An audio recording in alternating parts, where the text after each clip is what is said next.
ready to smile again with radio's home folks, Vic and Sade, written by Paul Reimer. Vic and Sade is brought to you by Crisco, the pure, all-vegetable shortening. It's digestible. And now here's Zella Lay. Golly, Zella, what a flock of letters. And they're all letters praising Crisco's wartime cookbook. It's good to read the nice things people say about recipes for good eating.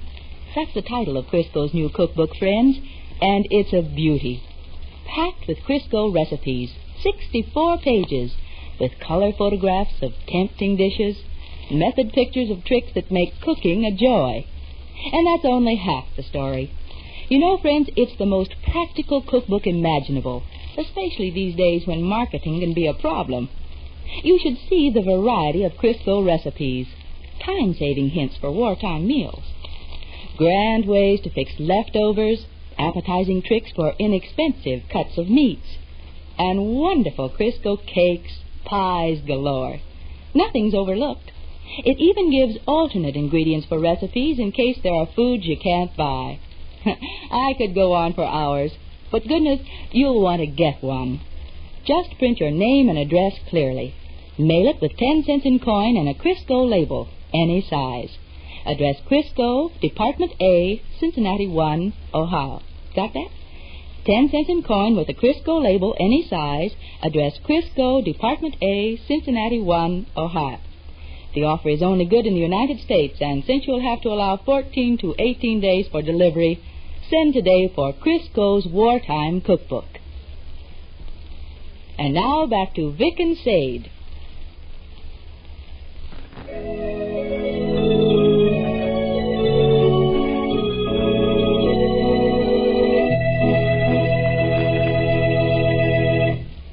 Well, sir, the evening meal has been over only a little while as our scene opens now.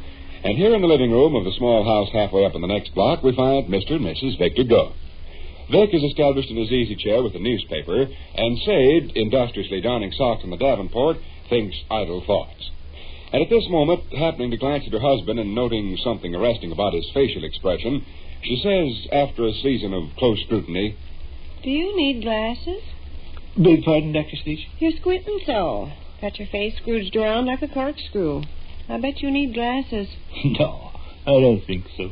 Well, did you realize you were twisting your eyebrows and pursing up the corners of your mouth? Yeah. What's the idea? Oh, nothing. Paper states they had a sharp thunderstorm in Hopedale yesterday afternoon. Blew down 15 telegraph poles outside mine ear. We got the tail end of that. Uh-huh. Speaking of Hopedale, did you know Miss Apparat was a Hopedale girl? I never neither till today. And she's lived in half a dozen towns around Hopedale. Delavan, Stanford, Nafziger, and several others. Her papa was an agent for a veterinary supply house, horse medicine and such stuff. A very well-to-do man, Miss Elders was telling me. Owned 5 farms in McLean County. You're doing it again. Doing what again? Scrooging your face around. Does it improve my face any? No. It doesn't give me an authoritative look? Doesn't elicit a feeling of respect and deference? No. Okay. What's this now? Oh, nothing. A nice section of the country around Hopedale and Delavan and Nafziger there. Somebody was telling me they'd rather have 100 acres of land there You than were they would... doing that on purpose, huh? What? Twisting your eyebrows out of shape and curling up the corners of your mouth? Okay, Mr. Wolf, I surrender. A man with a shrewd, observant wife has got 2 strikes on him. I confess it. I was distorting my features on purpose. You'll probably consider this a trifle on the childish side, and I hadn't intended to say anything about it, but since you're so sharp and alert, I guess you've got an explanation coming if you want it. Well, don't let me force you to give away any secrets. No secrets, Uncle Harry. No secrets at all. Huh? When you noticed me grimacing and screwing my eyebrows around, I was practicing. Oh? I was practicing facial expressions. Oh? You see, I was told this afternoon that You were told this afternoon what? Oh, this is one of those businesses that you roast and ride me about, kiddo. Even if I admit in advance, I realize it's silly and absurd. You always put me on Oh, the well, pan. yes, you gotta tell now that you started to tell. What's silly and absurd? What were you told this afternoon?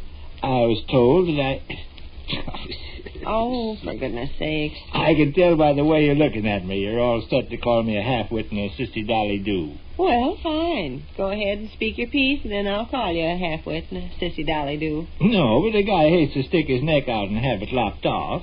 Well, what were you told this afternoon? I got piercing blue eyes. What? Say it again. You got what kind of eyes? Piercing blue. Pearson blue. Piercing blue. You've got Pearson blue eyes? Yeah.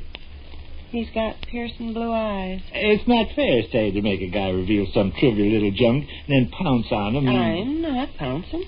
You see, what's happened... I know just what you're going to say. Well, I was going to say... You were going to say you and a crowd of the kids were loitering around the telephone switchboard this noon, waiting for the 1 o'clock whistle to blow, and you got talking about pretty eyes, and somebody spoke up and says, "Look, you're the lad with the eyes. You've got Pearson eyes." Sade, I've got to hand it to you. I'm correct, huh? You reconstructed the scene and the dialogue with uncanny accuracy. Who said you had Pearson blue eyes? Lolita de Renzi? I forget. I shouldn't think a person would forget who give him a compliment as sweet as that one. No, really, I don't remember. The conversation was general, and it escapes me who made Was the Lolita in the crowd? Yes, she was in the crowd, and she participated in the discussion. But it was Steve Chesbutter that did most of the talking. What did Steve Chesbutter say? He spoke seriously about my eyes. Hey. The subject of the conversation found its source, naturally, in that beauty contest I told you about the other day. The lads and lassies were joshing Lolita and myself about our pretty eyes. Lads and lassies, huh? I'm referring to the kids skulking around the switchboard. Oh, sure. The lads and lassies were joshing you and Lolita about your pretty eyes, and somebody called out, "Hey, Gook, you're the baby with the eyes. You've got Pearson eyes." Say, you make it sound so ridiculous. Oh, do I? Gee, I'm sorry. Hmm. Bess might not be so far wrong when she talks about high old times down at the office. What? Nothing. Go ahead with what you were telling. Steve Chesbutter spoke seriously about your eyes, huh, to the lads and lassies and kids hanging around the telephone switchboard. What'd he say?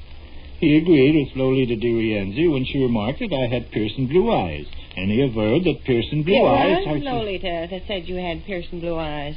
I don't know. May have been anybody. But you said Steve agreed with Lolita. You said... Steve agreed with whoever remarked I had pretty blue eyes. Pearson blue eyes. What? Pearson blue eyes. You said pretty blue eyes. I got pretty blue eyes? You got beautiful blue eyes. I had an idea our little confab would take this turn if I opened my trap. No, not at all. I'm sorry if I sounded sarcastic. What did Steve Chesbutter aver? You started to say he averred something. He averred that if he were I and had Pearson blue eyes, he'd cultivate facial expressions to accompany those Pearson blue eyes.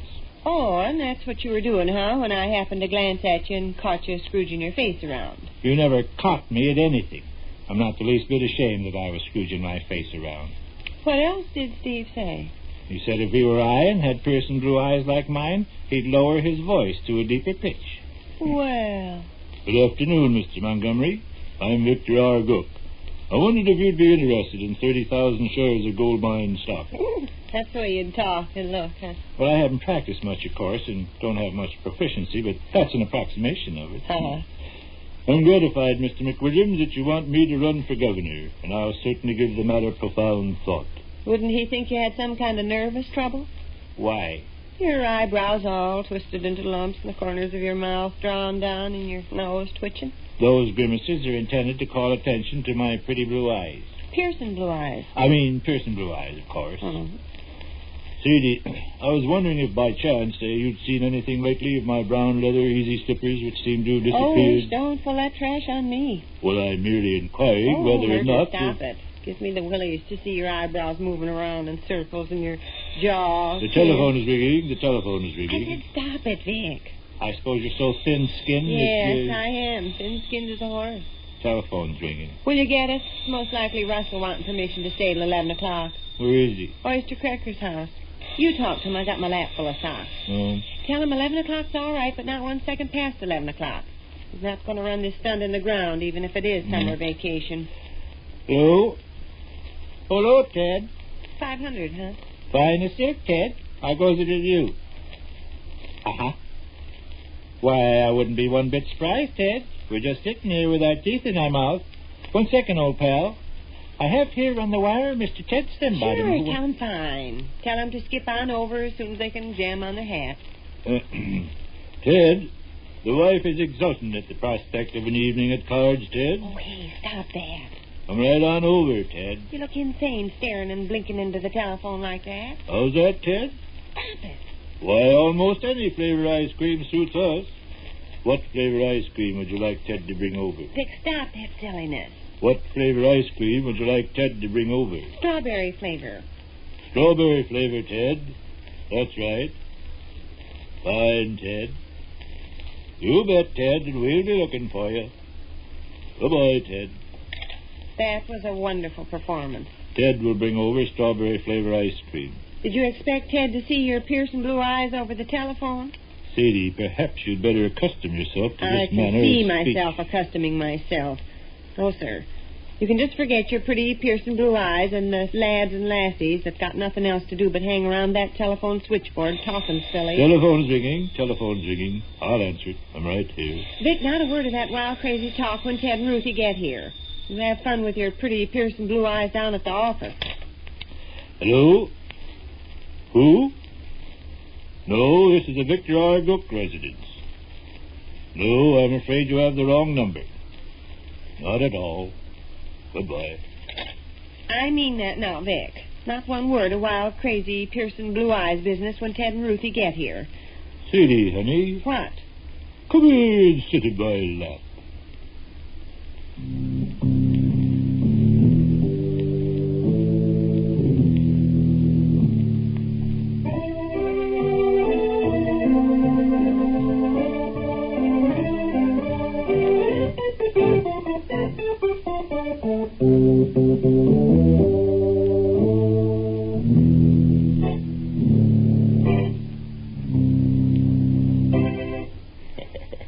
Which concludes another brief interlude at the small house halfway up in the next block.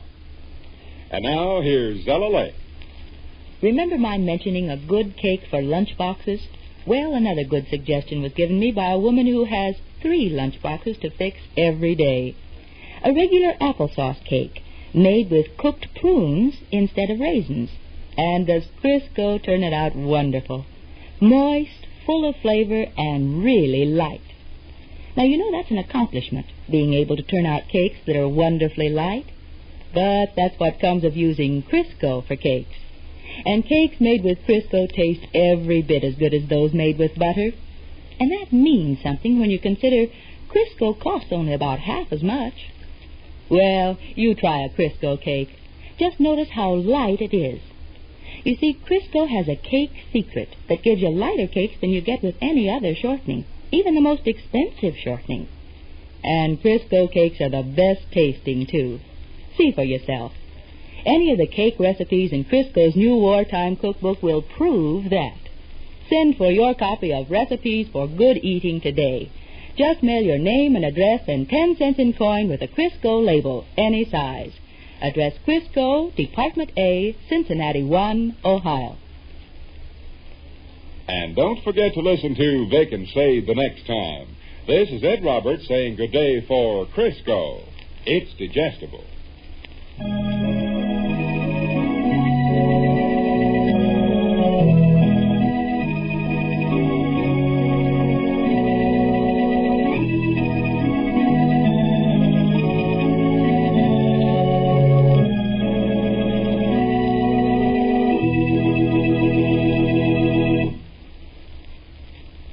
This is the National Broadcasting Company.